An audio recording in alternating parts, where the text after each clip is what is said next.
Let's talk. Charles Brown. The dogs of Mariupol, Russia's invasion and the forging of Ukraine's iron generation. When Russia invaded Ukraine in 2022, Katerina hung up her dresses, Osanka and Stanislav put down their lawyers' briefs, and Oskin slammed shut his philosophy textbooks. Alongside thousands of their fellow citizens, they strapped on armour, picked up weapons and chose to risk their lives for the freedom and independence of their homeland. Tom Mutch woke up in Kiev on the 24th of February to a world change. He decided to stay. What followed is chronicled in his fascinating book called The Dogs of Mariupol. And I'm delighted to say that Tom Mutch joins me live on the line now. Tom, good morning to you. Good morning, Giles. Thank you so much for having me on. Trust me, my friend, it's an absolute pleasure and an honour. Whereabouts are you this morning, by the way? I'm actually in London because my publisher's here and we're having the official book launch tomorrow evening. So what were you doing in Kyiv on the 23rd of February, for example? So I actually had a magazine assignment just to write about, how are people living their lives under the threat of war going on? Because remember, this was a time that US intelligence was saying, it's going to be, maybe there'll be an invasion, maybe there won't, and everyone was discussing that. But one of the honest truth is I also just liked Ukraine. Yeah. I've always liked it. It was about the fourth time I'd been to Ukraine, and I'd loved the people. The nightlife was fantastic. There was so many interesting, amazing places to see. It was awfully cheap. You could have a very, very good life on not too much money. So in a way, I had actually wanted an excuse to go back to Ukraine from some time, ever since I'd first been there in 2016. And then, and it was quite crazy because in those days leading up, everyone was living their lives completely normally. People would discuss where they would be planning on going if an invasion did break out. But to give you an example, we were up until about 3 or 4 a.m. on the night of the invasion because all the bars were still open. Yeah. And we were getting updates on our phones. The US intelligence says tonight will be the night. But people were just kind of, until that first shockwave, the first missiles hit at about 5 a.m, it was just like you would recognise it on the streets of London or Spain or anywhere. So there you are, and it's this. Because we had this sense of build-up, and there were all these sort of TV reports and people saying, the Ukrainian, in the UK, we're being told, Boris Johnson saying, we're helping advise the Ukrainian military, and then you see these stage managers, it turned out, pictures of Russian tanks being put on sort of trains and taken back, and that's always an alarm signal with Putin. And then, everybody remembers what they were doing in the morning, getting up in the morning and going, words to the effect of "what the bloody" or stronger than that. So you presumably you hear the sort of the crump of incoming missiles to get you out of bed at 5 or 6 in the morning. More or less, and my flatmate sort of shook me awake like, Tom, it started. And I was kind of woke up a bit groggy, a little bit worse for wear, I'll be honest, and sort of was like, what is going on? Went out to the window and everything was just completely deserted. There was nothing. Picked up my phone and it was just full of messages, full of tweets being like, are you okay? Look at what's going on, da-da-da. And I remember I checked, I opened, and I had a video, because I had a friend who was living in Bucha, which later became infamous for the killings that took place there. And there were just about a dozen Russian helicopters just flying over here, like dropping flares everywhere. And that was when it was like, okay, this is not some like minor incursion or escalation in the sort of the war in Donbass that had already been going on. This was like full-scale bloody warfare. And the thing is, of course, that we all immediately thought, and, those of us sitting in Europe think, well, that's it. You see these columns of Russian armour and logistics moving up to Kyiv, and you think, well, it's going to be over in 24 hours. This is going to be yet another Russian invasion, harking back to the bad old Soviet days, etc. And it must have been surreal for you in Kyiv, thinking, well, I better get the next train, plane, whatever out of them. And the first reaction as somebody who hasn't got, who isn't Ukrainian, I mean, a very easy reaction would have been to say, right, well, that's it. I mean, I'm just writing a lifestyle piece or something. I'm on the next plane out sort of situation. But you didn't. Why didn't you decide to sort of saddle up and get out of town? So just to qualify what I ended up doing, we ended up staying in Kyiv for about 3 or 4 days until we basically got everyone who had been there, their agency or their newspaper sort of ordered them to leave. So we ended up taking a train to Western Ukraine, to Lviv. Yeah. And I was planning to leave the next day, but I was with my colleagues and we were like, why don't we just stay like one more day and see what happens? Because, there were refugees everywhere. Like there was a mile of refugees. It was going literally 20 kilometers long of people just standing in line for up to 3 or 4 days on that border. And then we stayed another day and Kiev still hadn't fallen. And then we stayed another day. And after about 4 or 5 days, we were like, you know what? Looks like the Ukrainians are putting up a pretty damn good fight. And we decided to go back to Kiev. And from there, I sort of traveled around the country. I went to Odessa, I went to Mykolaiv, I went to Kharkiv, and sort of met all of the, different people from all over the country, which interestingly enough, each region had, before the invasion, had fairly different views on Russia. Yet now, when the invasion had started, all of the views was kind of starting to align. Now, that's not entirely true for the entire country, and we can come to that maybe a bit later, but that was definitely the impression for the first couple of days. Like, I remember on the first 2 days in particular, we spent the nights in the metro stations in Kyiv. They're these huge, big, they're like 70 meters underground, and they had these incredibly thick steel doors that they sort of wedged shut because they were built to survive a nuclear explosion.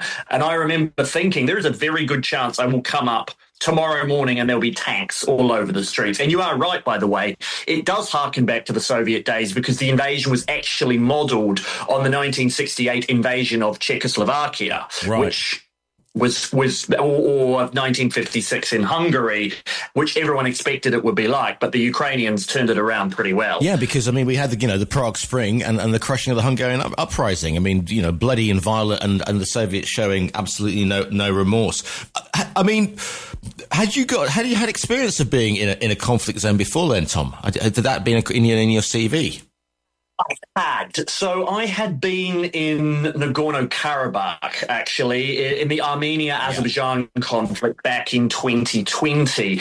And that had been a fairly brutal and bloody war as well, but it was over very quickly. And that was 6 weeks. I was only there I was in the contested region for a couple of days and, I got fairly close to it.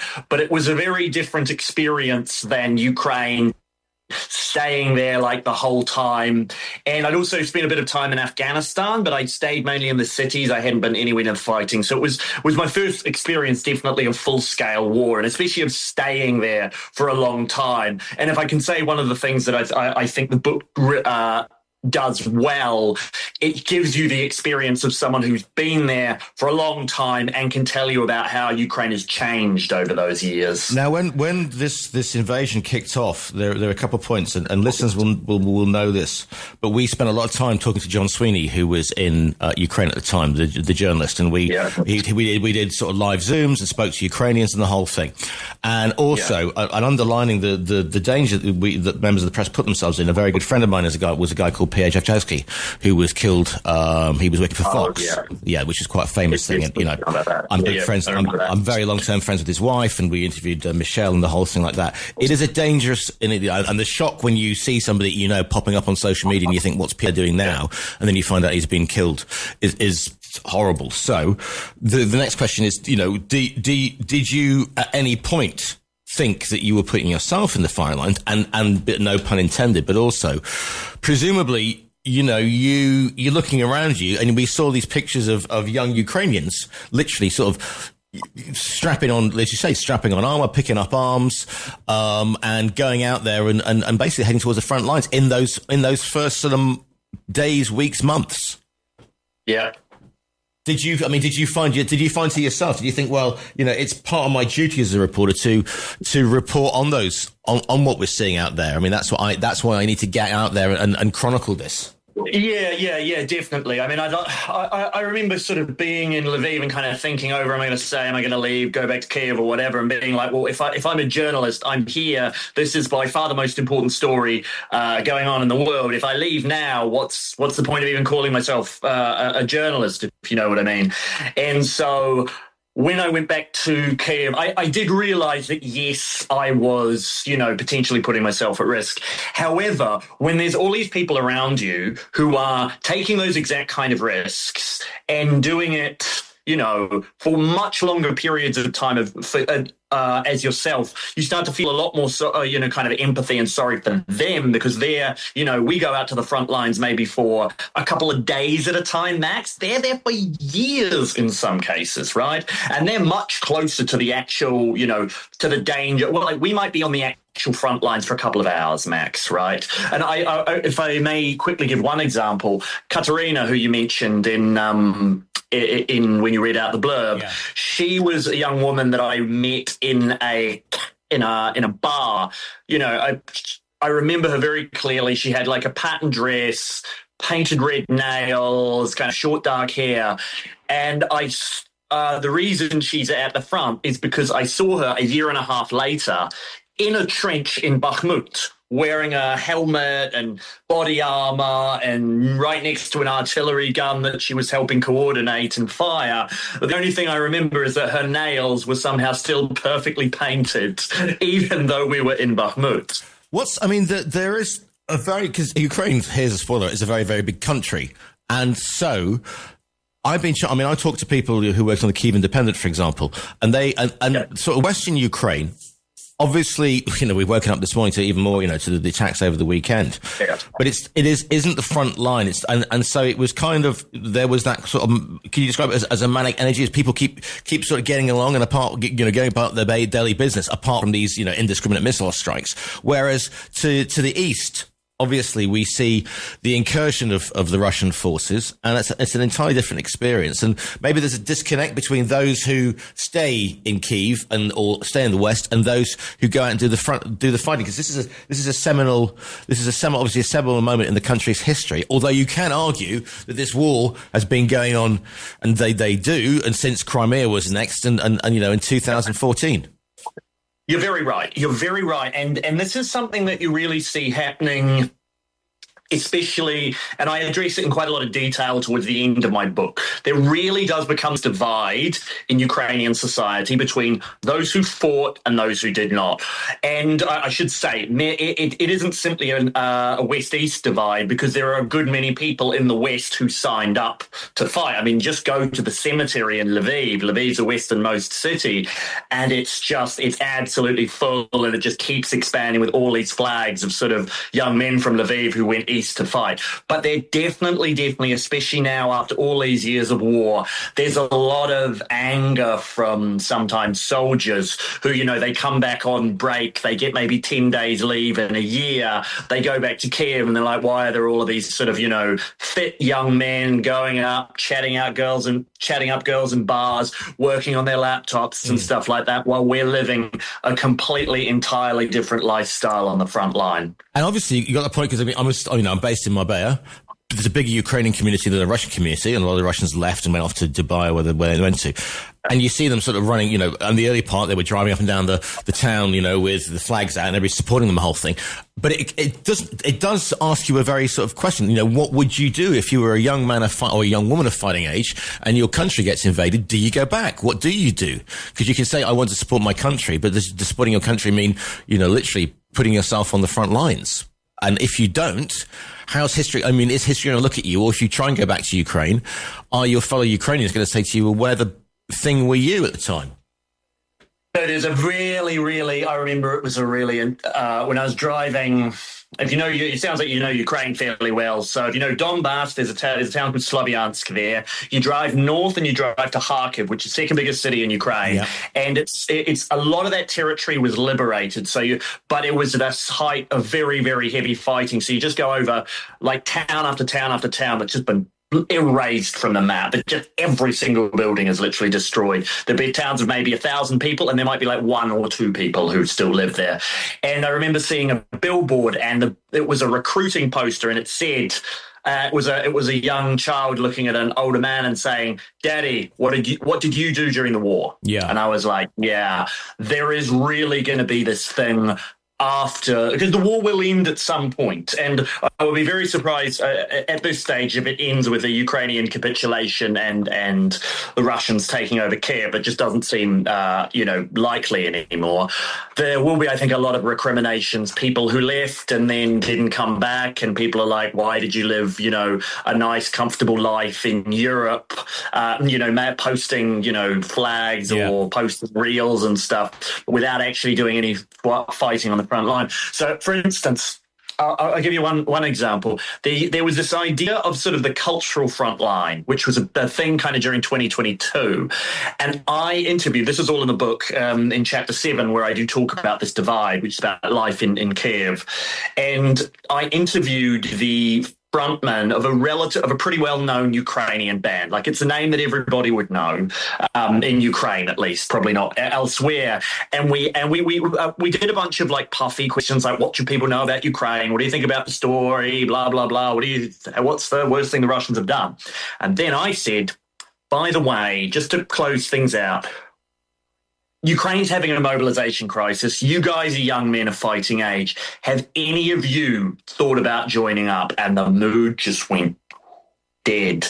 And they got really awkward. And one of them was like, well, we think we can like promote Ukraine best by like sort of fighting on this cultural front line. And then we got a call from the next day from the PR manager being like, please, don't use that line. It will make us look really bad. People will think we're disrespecting the sort of the fight of the soldiers. Now, that would have been a perfectly acceptable answer probably back in 2022. But these days, that's a really touchy subject. Yeah, I mean, it's all very well, voting for them to win the Eurovision Song Contest, but it doesn't exactly put boots on the ground, does it? I mean, that must sort of stick in the maw a bit, because oh yeah, free Ukraine, yeah, go for it, and let's fight, but not actually fight, because fighting is a horrible bloody business. I have ex-military personnel who phone me up on this show and go, you don't understand the harsh realities of war. People, I mean, like I said, my friend, when he was killed, he was with a translator, a young Ukrainian translator, and I was talking to Mish's widow afterwards, and I was saying that, it was released and the body was brought back, and it was the thing, and it was the Irish ambassador was there, and the whole situation. And she said, yeah, but we're lucky because we got Pierre back, but all was left was translated. All they got was a foot and a hand, and that is the sort of the harsh reality of warfare. And people are going, oh yeah, the brave defenders of Mariupol, for example. This book is called The Dogs of Mariupol, and yet that was some of the most barbaric and horrendous close quarter, and it's chaotic fighting, and that's why. Is that why you called it The Dogs of Mariupol? So the Dogs of Mariupol is a very, very specific title. In chapter 1, I explain where it comes from. So basically, I was in Mariupol about a week or two before the full-scale invasion kicked off, and there was a front line going on there at the time, and there was a little bit of fighting. But I remember we were going around asking everybody, what's going on here? Like, are you guys preparing for war? Do you think there's going to be a war coming? And they're all like, no, there's already a war here. Politicians are just talking and blah, blah, blah. And I remember we went to a hospital, for instance, and we were like, so are you guys, are you getting in extra beds? Are you stocking up on supplies? And they're like, no, why would we need to? They really just didn't think there was a war coming.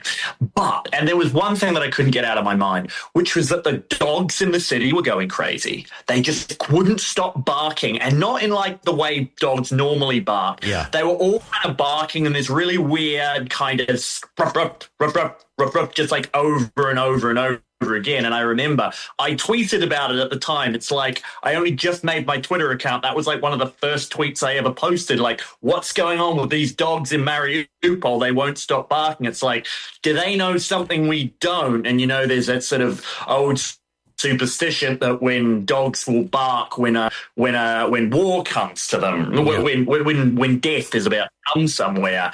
And then when I started seeing Mariupol and seeing the destruction, because I had a friend there, and she left, right, and after about 3 weeks and she gave me her diary, which was just one of the most, chilling things I've ever read. It's excerpted in large parts in the book, and sort of the image of those dogs was just something that really stayed with me the whole time, and which is why I called it that. Yeah. And also because I want to remind people of Mariupol and all of the horrors that happened there. Right? Can I throw you a curveball and try and keep your reply clean? Try and keep the reply clean. All right, because. Mariupol, it's the Azov, it's that battalion who are in there. Now, I do a phone-in show, and during that time, I get people phoning in going, but what you don't understand is that they are right-wing Nazis, and it's a Nazi government, and you're there on the ground, Tom. Can you tell us, in words that don't involve the F-bomb or the C-bomb, what your reply is to people who say, you see, the problem is that Ukraine is basically a fascist, is a fascist thing. It's been called fascist by the Russians. It's the Azovs, they're basically in Nazis, not even neo-Nazis, full-blown Nazis. What is your experience of the people that you met, the girl whose diary you had, and the general situation in Mariupol?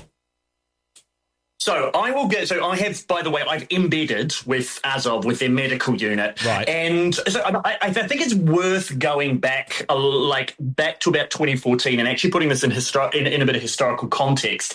And that is that in 2014, Ukraine had no real army worth the name, right? It had nothing of a sort of an army that could really defend when there was that first initial Russian invasion and the separatist, rebellion, because of the two were kind of interlinked in Donbass. Yeah. And so what happened is a lot of sort of random civilians and kind of militia groups sort of took up arms.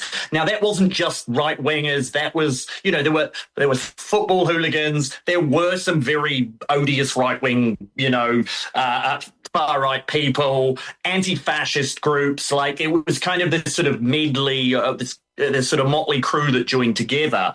But what happened was that the Ukrainian government actually incorporated all of these groups into the armed forces. Now, this, by the way, is exactly what you're supposed to do if you're a responsible state. You're supposed to take everybody who has weapons in the country and put them under the umbrella of the state, because that is the only way that the state retains its legitimacy. It retains the monopoly on the use of force. Yeah.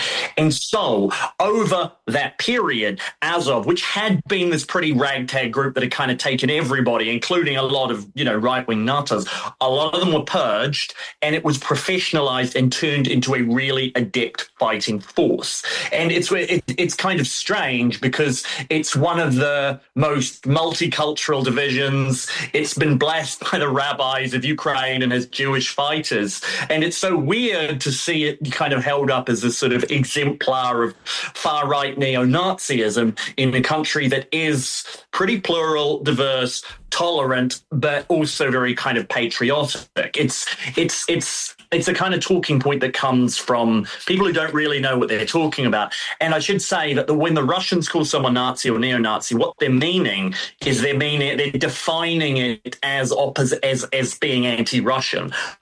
That's what they mean when they say that, right? Yeah. And yes, there is a sort of like lionization of Stepan Bandera, the sort of, 1940s nationalist leader who didn't said some pretty nasty things. But come on, what country doesn't have sort of heroes that have a really shady, dark side to them or a violent past? You could pull out any sort of national liberation figure has that really, really ugly side to them as well. And the thing that we've learned is that the Russian forces aren't as invincible as we thought they were going to be. They can't get the logistics sorted out. They're using outdated ways. They've got conscripts.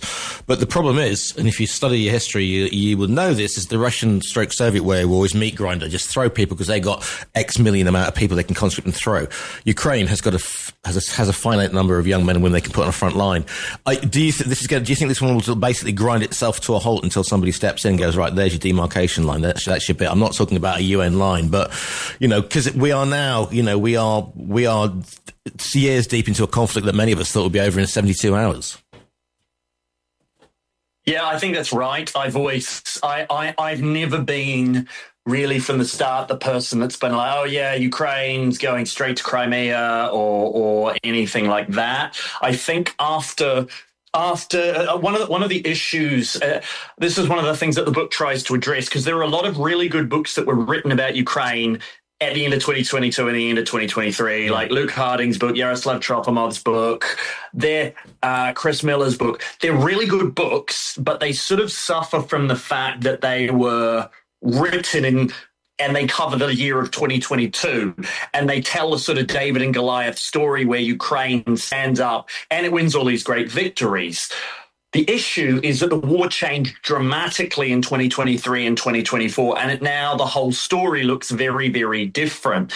It no longer looks like, because the Russians did get their act together in the end. They did start sorting out their problems with manpower. They did start getting proper logistics in place.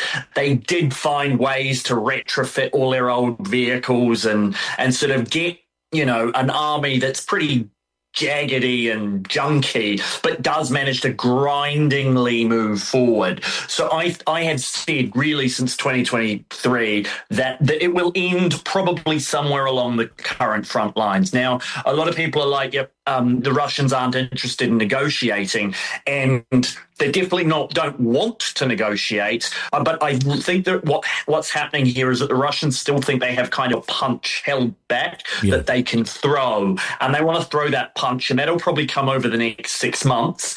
And if they can't make any major gains then, I think maybe they'll even start thinking about calling it quits, because at the moment they're really not getting very far for a huge amount of dead soldiers and destroyed equipment. Remember, it's been 2 years since they took Bakhmut, and they haven't taken a single city of any real size since then. The book is called The Dogs of Mariupol, Russia's Invasion and the Forging of Ukraine's Iron Generation. Just quickly, because we've only got 1 minute and 40, the psychological effects of this on Ukraine. It's strengthened some reserves. It's enforced national identity, Tom, I mean, from what you've seen? So, yes, it has forged a national identity, but I also think that one of the sad things, and this has to be looked over, and when I talk about the Iron Generation, is that a lot of the kind of bravest, most intelligent, most patriotic people have been killed or wounded, or they've been there for 2 years and they're sort of exhausted and traumatized. So it's very much a double-edged sword of, yes, this kind of great nation's been forged under this kind of hellfire, but at the same time, it's the human and material cost is absolutely incalculable. And I don't think we'll know the truth of just how much in Ukraine has been destroyed or how many people have been killed until this thing's been over for a while. The book is called The Dogs of Mariupol. Tom, if people want to find you online, where's the best place to go and say good things or carry on the conversation? Instagram, NT Mutch. My last name's MUTCH, and X, Twitter, Tom the Scribe. But The Dogs of Mariupol is really my best work, so that's the thing I'd love you to check out. It will be available from Thursday on Amazon and on the publisher's website. And also you can order it by clicking on, we have our own virtual bookstore. You will see the front cover standing right at the front of the website. Click on it and it'll be winging its way to you. The book is called The Dogs of Mariupol, Russia's Invasion and the Forging of Ukraine's Iron Generation. It's by Tom Mutch, who we've been speaking to. Listeners, you know my connection with Ukraine. I urge you to go forth and order it after this interview. The book, once again, is called The Dogs of Mariupol. It's by Tom Mutch. Tom, it's been an absolute pleasure, nay, an honour to speak to you today. Awesome. Thank you so much for having me.